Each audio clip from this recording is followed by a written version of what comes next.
Welcome back to Trojan.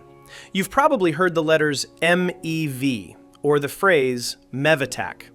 Maybe you even know it stands for Maximal Extractable Value. But do you know what it really is and how to fight it? Give me a minute, and you will.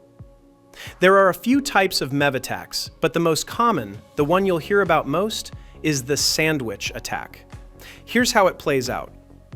A bot spots your trade coming.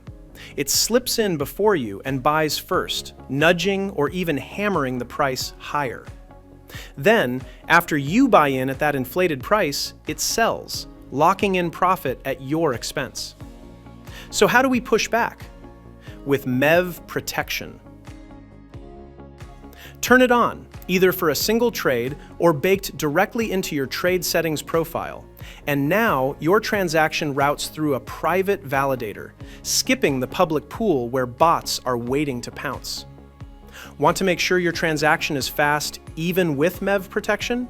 Simply boost your priority by adding a little higher bribe, especially when the network's getting crowded.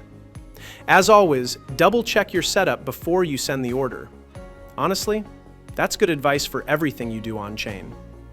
Stay safe out there, and I'll see you in the trenches.